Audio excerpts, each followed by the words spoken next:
I now give the floor to His Excellency Sergei Lavrov, Minister for the Federation.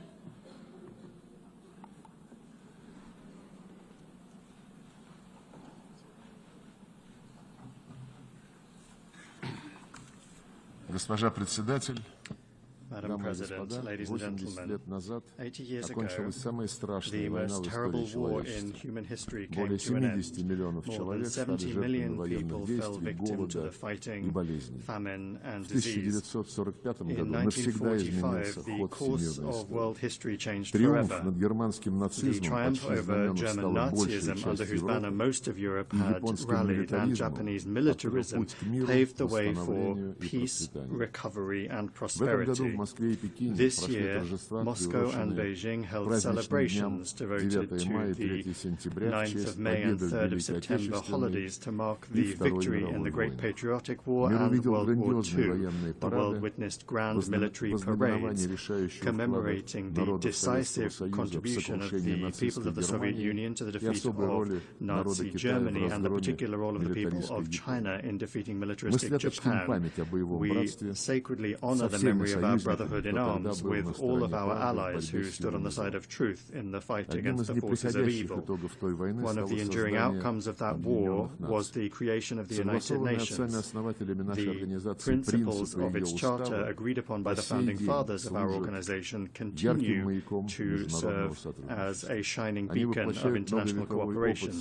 They embody centuries of experience of the coexistence of states and remain fully relevant in the age of multipolarity. The only thing that remains is for all member states, without exception, to adhere to those principles in full, in their entirety, and as they are interconnected. In practice, however, things look different.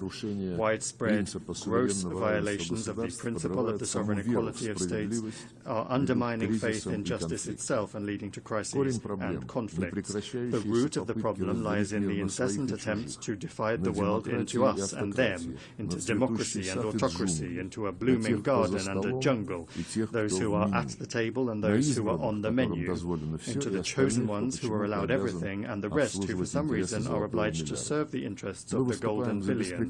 We advocate for unquestioning adherence to the principle of equality. It is the guarantee that all countries will be able to take their rightful place in the world order, regardless of their military might, the size of their population, or the size of their territory and economy. The principle of the non-use of force and threat of force has also been repeatedly flouted by the West. The NATO bombing of Yugoslavia, the invasion of Iraq by the US-led coalition, and NATO's military operation for regime change in Libya all ended in tragedy. Today, Israel's illegal use of force against the Palestinians and aggressive actions against Iran, Qatar, Yemen, Lebanon, Syria and Iraq threaten to blow up the entire Middle East.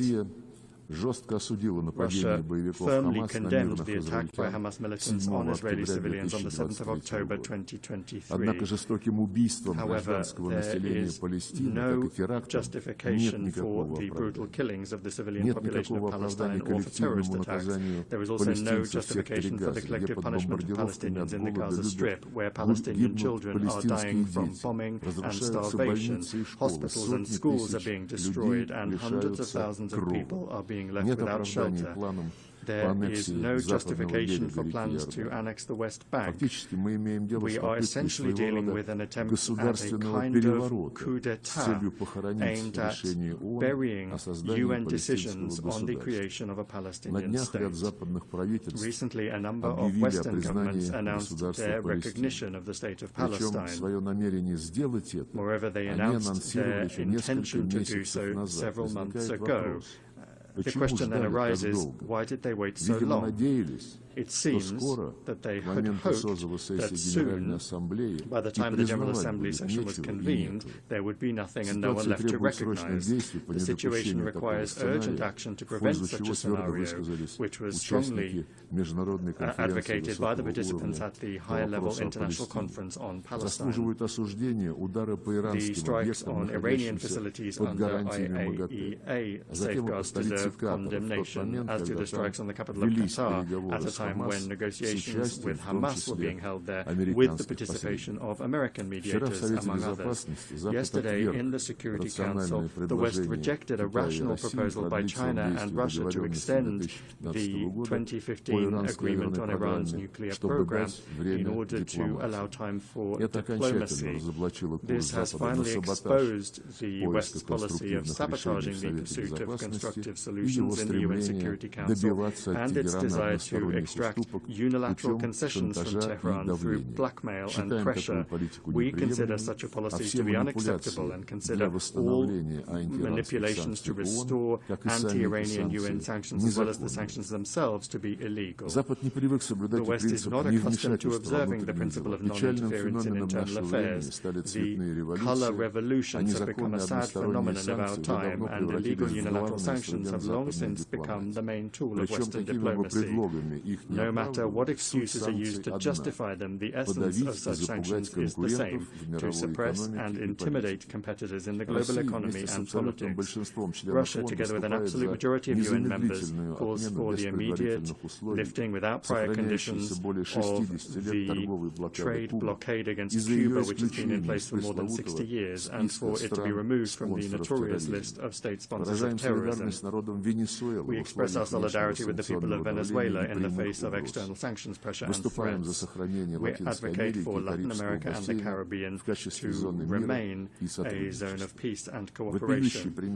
A flagrant example of the undermining of sovereignty and gross interference in internal affairs is the actions of the West in the Balkans, where such a fundamental principle as the need for all UN members to comply with Security Council decisions is being violated. The unilateral recognition of Kosovo's independence, contrary to Resolution 1244, was essentially an attack on Serbia's state structure. Now the West has set a course for the collapse of the statehood of Bosnia and Herzegovina by sabotaging the Dayton peace agreement. In both Kosovo and Bosnia, an attack has been launched on the vital interests of the Serbian people, including the ancestral rights of Serbian Orthodoxy. Similarly, the Kiev regime, which seized power as a result of an anti-constitutional coup organized by the West in 2014, has set a course for the elimination of the canonical Ukrainian Orthodox Church and the legislative eradication of the Russian language in all spheres, in education, culture, and the media. Ukraine is the only country in the world that has legislatively banned the use of the native language of almost half of its population. Arabic is not banned in Israel, and Hebrew is not banned in Arab countries and Iran, but Russian is banned in Ukraine. Let me remind you that Article 1 of the UN Charter states the need for respect for human rights and fundamental freedoms for all, without distinction as to race, sex, language, or religion. Europe remains silent on this issue, obsessed as it is with the utopian goal of inflicting a strategic defeat on Russia. To this end, the Ukrainian regime is permitted to do anything, including terrorist attacks against politicians and journalists, torture, extrajudicial executions, indiscriminate bombings of civilian targets, and reckless sabotage of nuclear power plants. As President Vladimir Putin has repeatedly emphasized, Russia has been and remains open to negotiations on eliminating the root causes of the conflict. Russia's security and its vital interests must be reliably guaranteed. The rights of Russians and Russian-speaking people in the territories that remain under the control of the Kiev regime must be restored in full. On this basis, we are ready to discuss security guarantees for Ukraine. So far, neither Kiev nor its European sponsors seem to realize the gravity of the situation or to be willing to negotiate honestly. The North Atlantic Alliance continues to expand right up to our borders, contrary to assurances given to Soviet leaders to advance not a single inch to the east. Contrary to the commitments made by NATO members at the OSCE to respect the principles principles of the indivisibility of security and not to strengthen their own security at the expense of others and not to strive for dominance. We repeatedly proposed that NATO capitals respect their commitments and agree on legally binding security guarantees. Our proposals in 2008 and the subsequent ones, including in December 2021, have been ignored and continue to be ignored to this day. Moreover, threats of the use of force against Russia are increasingly being made. Russia is being accused of almost planning to attack the North Atlantic Alliance and the European Union countries. President Putin has repeatedly debunked these provocations. Russia has never had and does not have any such intentions. However, any aggression against my country will be met with a decisive response. There should be no doubt about this among those in NATO and the EU, who not only are telling their voters that war with Russia is inevitable and are forcing them to tighten their belts, but are also openly talking about preparations for an attack on our Kaliningrad Oblast and other Russian territories. We have some hopes for the continuation of the Russian-American dialogue, especially after the summit in Alaska. In the approaches of the current U.S. administration, we see a desire not only to contribute to ways to realistically resolve the Ukrainian crisis, but also a desire to develop pragmatic cooperation without adopting an ideological stance. Russia and the U.S. bear a special responsibility for the state of affairs in the world and for avoiding risks that could plunge humanity into a new war. The maintenance of strategic stability is the aim of a new initiative by the Russian Federation that was put forward by President Putin on the 22nd of September. It concerns Russia's readiness to adhere to the central quantitative limits of the New START Treaty for 1 year after its expiry on the 5th of February 2026. This is upon the condition that the United States acts similarly and does not take steps that would violate the existing balance of deterrence capabilities. We believe that the implementation of our proposal would create the conditions necessary for avoiding a strategic arms race, to maintain an acceptable level of predictability in the nuclear missile sphere, and to improve the overall atmosphere in Russian and American relations. Colleagues, in December this year, we will mark the 65th anniversary of the adoption by the General Assembly of the Declaration on the Granting of Independence to Colonial Peoples and Countries. The decolonization process, with a leading role played by the Soviet Union, was a direct consequence of the realization of the right of nations to self-determination. The peoples of Africa and Asia refused to live under the yoke of the colonizers, just as after the coup d'etat in 2014 in Ukraine, Crimea, Donbass, and Novorossiya refused to submit to the Kiev neo-Nazi regime that had illegally seized power. It not only does not represent the interests of the population, but has also unleashed a war against them. In both cases, the principle enshrined in the 1776 Declaration of Independence and subsequently reaffirmed by many American presidents was put into practice. The following principle: governments derive their just powers from the consent of the governed. Neither the colonizers nor the Kiev regime had any consent from the peoples that they sought to rule. This principle was also unanimously reaffirmed in the UN 1970 Declaration, which states explicitly that all must respect the territorial integrity of those countries whose governments represent the entire population living on the territory concerned.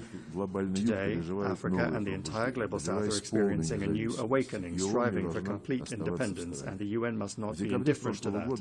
Last December, the General Assembly resolution entitled Eradicating Colonialism in All Its Forms and Manifestations was adopted. We call for the next step to be a decision to declare the 14th of December the International Day for the Elimination of Colonialism. We welcome the role of the Group of Friends in Defense elements of the UN Charter in consolidating efforts to counter neo-colonial and other discriminatory practices against the global majority, and we invite all independent states to join the membership of that initiative and that group. The current balance of power in the world is radically different from that established 80 years ago.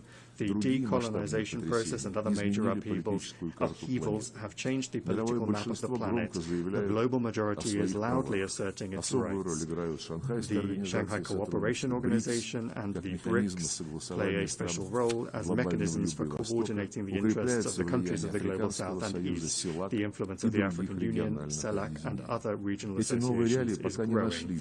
These new realities have not yet been adequately reflected in our organization's institutional framework. The issue of Security Council reform is particularly important. Russia calls for its democratization exclusively through the expansion of the representation of Asia, Africa, and Latin America. We support the application of Brazil and India for permanent seats on the Council, while at the same time correcting the historical injustice towards Africa within the parameters that have been agreed by the countries of the continent themselves. Recently, Secretary General Antonio Guterres proposed a comprehensive reform of the UN. We are not opposed to an open discussion of this initiative. The guiding principle should be the UN's return to the fundamental principles enshrined in its charter, which the West for many years has been seeking to replace with its rules-based order. It's important that the work be carried out transparently with the participation and consideration of the interests of all member states. We call on the Secretary General and all Secretariat staff to strictly adhere to the principles of impartiality and equidistance in accordance with Article 100 of the Charter. Attempts at a palace coup in the Secretariat, its privatization by a small group of countries, must not be allowed. The composition of the Secretariat should reflect the new realities and ensure the fair representation of the countries of the global majority. We look forward to a constructive discussion of the organization's development at a special meeting of the Security Council, which Russia, as President, plans to organize on United Nations Day on the 24th of October. UN reform is only a part of the complex task of transforming the entire system of global governance, including the genuine democratization of the IMF, the World Bank, and the WTO, commensurate with the weight and role of the Global South and East in the world economy, trade, and finance. Discussions of global reforms cannot ignore the fact that the international security situation today is deteriorating. I have already spoken about the reasons for this, and I'll repeat that the main one is the desire to maintain hegemony through military force. More and more countries and regions are becoming involved in confrontational schemes. NATO is finding itself cramped in Europe and is penetrating into the Pacific Ocean, the South China Sea, and the Taiwan Strait, undermining the universal mechanisms of ASEAN and creating threats not only for China and Russia, but also for other countries that are located in the region. This new stage of expansion is justified by NATO leadership with the slogan of the indivisibility of Euro-Atlantic and Indo-Pacific security, and they're trying to use this slogan to surround the whole of Eurasia with a military ring. Russia and its like-minded partners are offering a constructive alternative to this dangerous course, to build in Eurasia an architecture of equal and indivisible security, not just for NATO members and their allies, but for all countries and associations on the continent without exception, including the SCO, the CIS, ASEAN, the EAEU, CSTO, the Gulf Cooperation Council, and others. To this end, Belarus and Russia, as partners in the Union state, are proposing the development of a Eurasian Charter of Diversity and Multipolarity in the 21st century. A truly continent-wide process is unavoidable after the West's behavior has rendered the Euro-Atlantic security model based on NATO, the EU, and the OSCE meaningless. We see no prospects for restoring this model in Europe in its former form, as some European capitals have suddenly started to contemplate. When talking about the future, we must not forget the lessons of the past, especially in a situation where Nazism is rearing its head again in Europe and militarization is gaining momentum under the same anti-Russian slogans. This is all the more alarming given that a number of politicians in power in Brussels and in some capitals of EU and NATO countries are seriously already beginning to talk about a third world war as a likely scenario. These figures are undermining any efforts to find a fair balance of interests among all of the members of the international community by trying to impose their unilateral approaches on everyone else in gross violation of the key charter requirement, which I have repeatedly mentioned already, that is the respect for the sovereign equality of states. It is this equality which is the foundation for the objectively emerging multipolarity. Russia is not agitating for revolution against anyone. Our country has suffered more than others from revolutions. We are simply calling on member states and the Secretariat's leadership to strictly adhere to all of the principles of the UN Charter without exception, without double standards. Only then will the legacy of the founding fathers of the UN not be squandered in vain. Thank you for your attention.